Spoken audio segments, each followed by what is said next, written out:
Alright everyone, what is up? Your friendly programmer here, back with another video. Today is going to be another interesting video where we will be implementing the camera for our game. So by implementing the camera, we will be able to follow our player as it moves across the screen. So let's just run our code from last time real quick. And right, so you'll notice that the player just moves right and left, but our camera isn't really following our player. So we want to be able to follow our player so that we can go off screen, right? So if we go off screen, our player just disappears. So we want to prevent that. And to prevent that, we're going to go ahead and implement the camera. So that's what we'll do this episode. So let's go ahead and click this Super Mario Bros. Folder, click the source package. And let's go to our graphics, our com.game.graphics package, and let's go ahead and right click that. And let's go ahead and create a new class, and let's call it camera. Camera.java. And let's do enter, and let's wait for that to get created. Okay, so now we have our camera class. And let's go ahead and start by creating a couple instance variables. So let's do private int x, y. So these will be the x and y positions for our camera. And let's go ahead and create a constructor now. So public camera int x, int y. And let's go ahead and set our instance variables to the values that we passed in here. So this.x equals x, this.y equals y. And now below that, let's go ahead and do public void tick. And in here, let's pass in our player game object. So let's do game object player. And let's go ahead and do x is equal to, let's go ahead and import this first. So hover over this and go ahead and import it. And so in here, we're going to have to do a little bit of math. And I guess let's just first start by doing this. So let's do int, and let's do minus player.getX, okay? So what this is doing is it's getting the x position of the player, and then it's doing making it negative, right? And let's just go ahead and do a couple getters and setters. So let's do public void set x int x, so that we can set the x value of our camera. And let's go ahead and do public void set y, and in here let's do int y, and let's do this dot y is equal to y. And now let's go ahead and draw getters. So public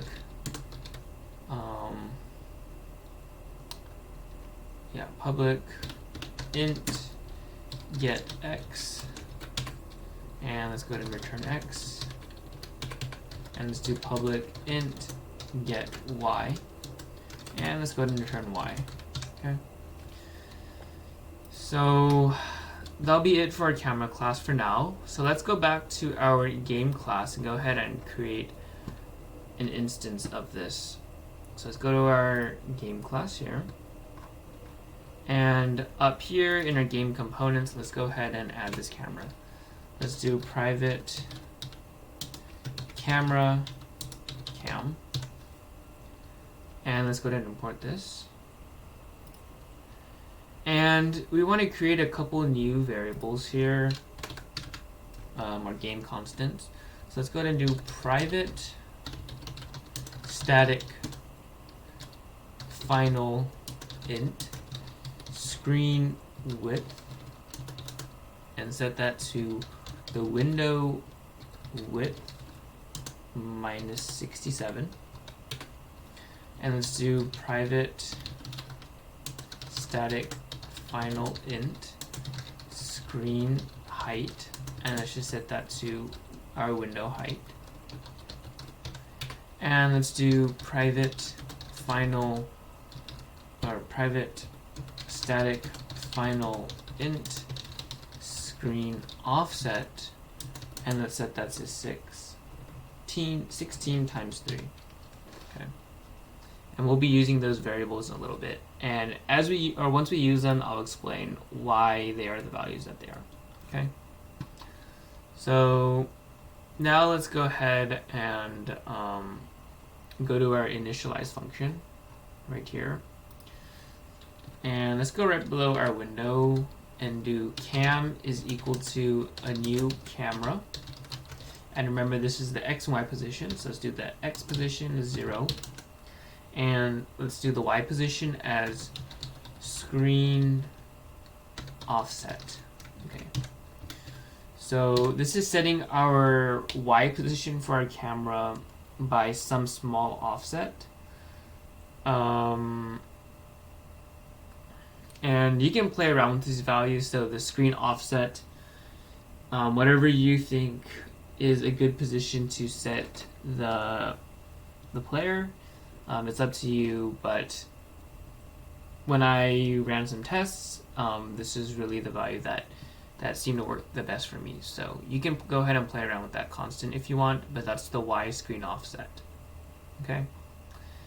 And the next thing we want to do is we want to go and call the tick method from a camera, so that it updates our camera position to, remember, the negative.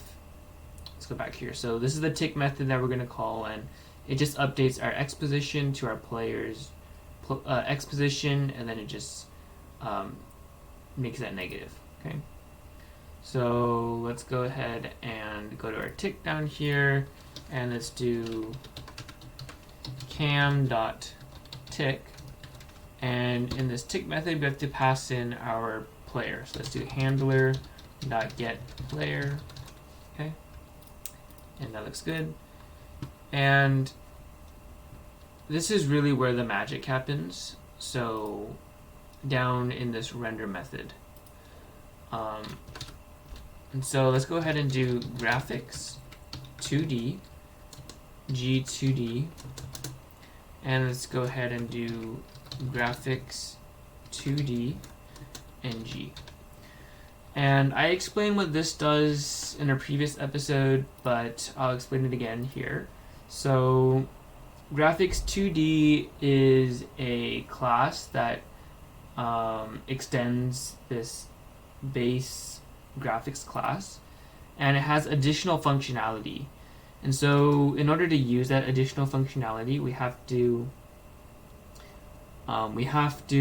cast our graphics to this graphics 2D, and from there you're able to call the graphics 2D methods. And the one that we want to call is this g2d.translate, and we want to do cam.getX and cam.getY. And here we just want to do g2d.translate cam.getX, and we want to make this negative. And in here we want to do cam.getY and make that negative. So negative here, and let's put this in the right spot. Okay, so what this is going to do is it's going to, so it's going to first set the background color to black, and then before it renders all of the game objects and the player and the blocks and everything else, it's going to first do a translate on the graphics. So it's going to get the camera's X position, and it's going to translate it by whatever the camera's X direction is, or X position is, and the camera's Y position.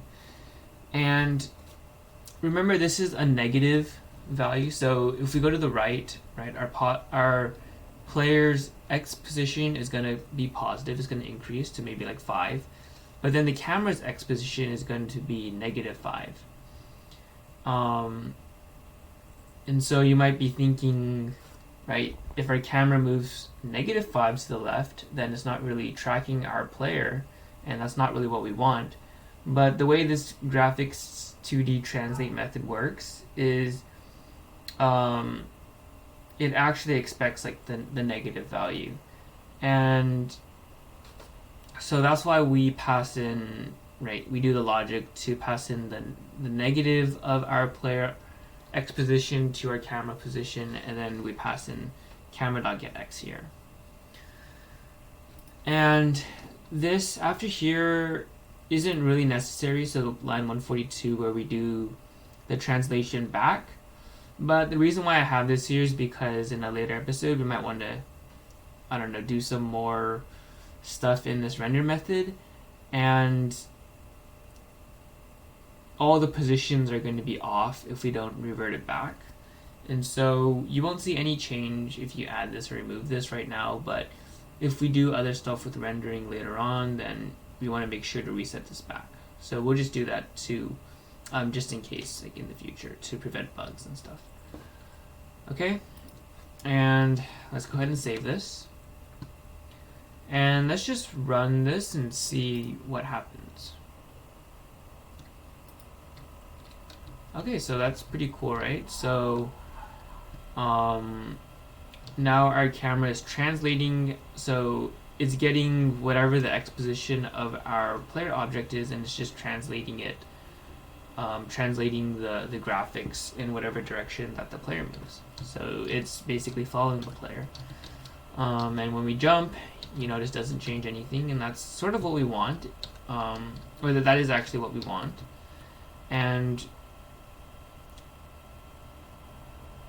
And you'll also remember there's the screen offset, so that shifted the camera slightly, and you can adjust that value if you think that this doesn't look like it's in the right position in the Y direction. Okay, let's go ahead and close this. And actually, you'll notice here this player is just on the left edge, and we sort of want to center it more, and so we'll add some code to center the player. So let's go back to our camera class here, and let's go to our tick method, and let's change the logic here a little bit. So let's go ahead and surround this in parentheses, and let's do a plus game dot get screen width and divide that by 2. And let's go ahead and import this game, and let's go ahead and create this get screen width method. So that'll just be a getter down here.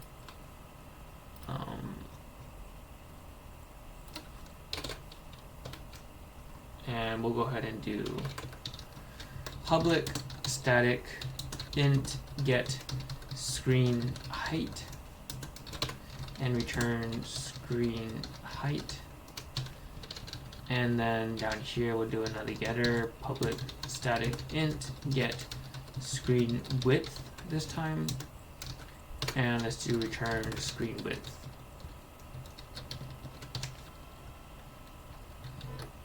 And now we can go ahead and use that in our camera. And so what this is doing now is, so before it was, our player was stuck to the very left edge of our screen. So we're going to move this in the positive direction by our get screen, so our screen width. So we're going to translate it in the positive direction, which will translate it to the left, remember, because everything's like opposite for our camera translation. So we're going to move it, we're going to move it in the we're going to add it, which moves it to the left, so now it will center it. And the amount we want to move it to the left by is this screen width divided by 2. So if that's not making sense, let me just pull up Paint right now so you can visualize what's going on. So right now, right, we have our screen, and we have our player that is stuck on this left side. Okay, so this is our player. And we want it to be in the middle here. So this is where we want it to be eventually, in the middle here. So we're going to add by the screen width. So the screen width is this, and we're going to add by half. Okay, so this is half. So we're going to move it from here all the way to here, right, by half. Okay, so that's what's going on there.